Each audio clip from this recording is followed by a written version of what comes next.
It was rare in Europe to see a black swan, and nobody there thought one existed. This view was held for 1,000 years. Until the Europeans arrived in Australia and were shocked to find that swans could be black. That's why it's called a black swan event, an event that nobody saw coming. A black swan is a metaphor for an event that comes as a surprise but has a massive impact on the market and is later rationalized. For instance, the 2008 housing downturn was such an event. Now it's pretty clear why and how it happened, but only a few saw it coming in 2007. A black swan event is a term coined by Nassim Taleb which has 3 characteristics. It's unpredictable. It has a massive impact. Afterward, everyone comes up with an explanation for it. Besides, one man's black swan event is another's false flag event. The fragility comes from being unaware of unexpected events. Easily, you can see a system that is incredibly fragile, and thus a black swan, though unexpected, can cause a very predictable disaster given the conditions. Black swans are events which are concave in nature, i.e., given our existing methods of forecasting, we ignore them. The idea is to have tests and their forecasts based on antifragility and then separating those outcomes which are completely possible given the current scenario. It is like the time paradox. If you go back in the past might change entirely or not, i.e. if a possible event is predicted, it should be removed from the list of black swans as it might as well be predicted by many other people. But here again, is a catch of probability. If the masses anticipate it, it might be averted. However, like the CDs mania started after the second quarter of 2007 when the adjustable rates kicked in, the people rather than predicting the underlying's deteriorating value just went into buy and sell mode. Conclusion, use the Mandelbrot set. Welcome to the Atlantis Report. The stock market reaches a new all-time high mark one after another. This trend seems hard to break. However, the market is cyclical, what goes up eventually will have to come down. You only prepare for a black swan. You can't predict it, which means building systems in a way that they can take volatility. In case of 2008, crisis prediction is the cause of the black swan. The best indicator is called the bankster. It means, when the majority of banksters on Wall Street is short, then the market will crash. Banks borrow from the Fed at 0% interest. They charge me 22% on my credit card and no interest on my savings. When I get cold calls offering me up to $500,000, it is time to get out. Black swans are not unlikely events or necessarily negative events, they are events so outside history that they cannot be predicted, and how the world will react to them is not known.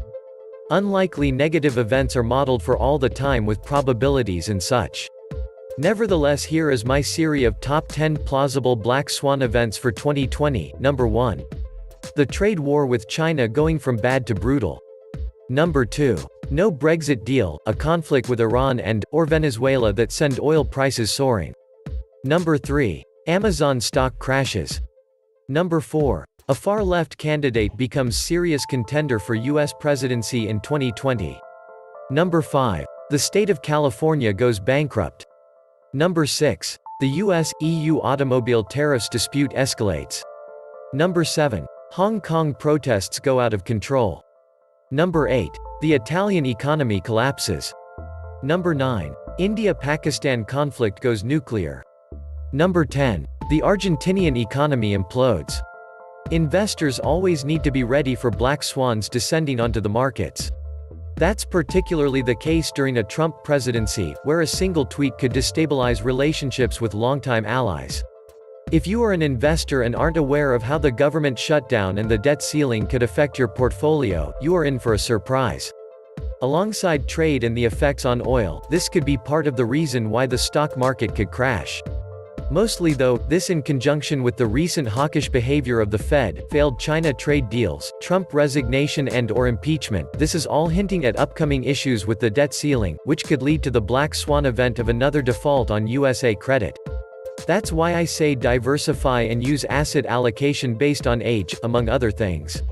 Worry about the things you can control, and invest appropriately. Some say the biggest black swan event would be Donald Trump re-election.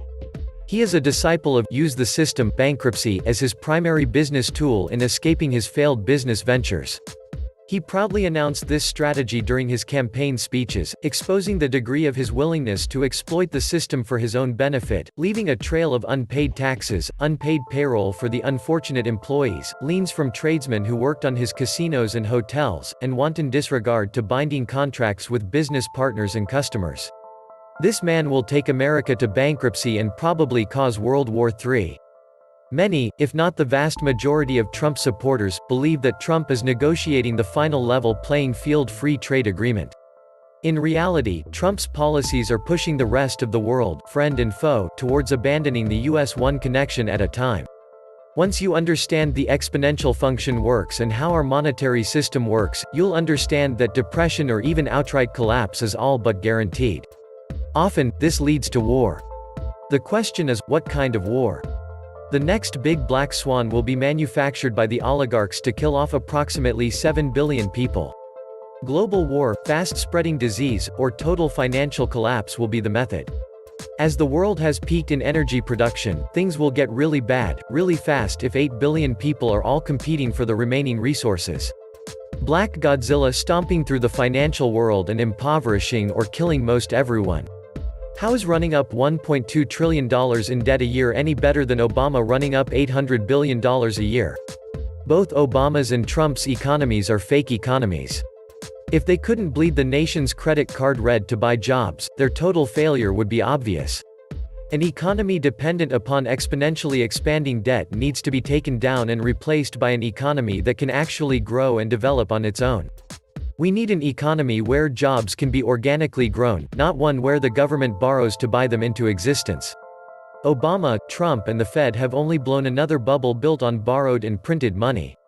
And as with all bubbles, it too will eventually implode. It matters not who you love or hate. A bubble is a bubble. Current market action in bonds and commodities suggest deflation as a real threat. In this environment, I would expect defensive tissues will continue to outperform those tied to economic expansion as declining rates and falling commodity prices suggest an economic contraction is likely underway. Sector rotation has been in this direction for 3 months now, with utilities, consumer staples, real estate, and healthcare the top performing sectors. The fact gold is also performing well suggests the market is looking for more rate cuts that devalue the dollar relative to assets like gold that cannot be devalued. After 10 years of throwing everything but the kitchen sink at it, not one of the central banks has been able to preempt deflation. Actually, this dates back longer to 1989, where the Bank of Japan has thrown so much monetary methadone in their economy. They still have nary a whiff of inflation. Remarkable that not one of them comprehend that their very monetary policies are the catalyst of a mountain of unrepayable debt, $260 trillion globally now, which is one of the primary causes of the pernicious and many deflationary aspects of the current global economy. Monetizing everything and pulling forward consumption has that very nasty habit of reaping what one sowed. This won't end well for anyone. All currencies are in a race to zero, and with the dollar as the primary reserve currency, it will reach an inflection point, where its devaluation will have a rapid and unexpected onset, and decline far more quickly than all the other currencies have thus far. Then the hyperinflation here in the US will be unlike the world has seen for a while, and probably quite worse than the Weimar Republic. Witness how our government is burning through cash like trash. And that is why gold is performing so well right along with the defensive sectors of the market. But it's likely even the defensive sectors will fall as serious monetization gets underway. Only the gold and silver bulls will survive the global onslaught of monetization.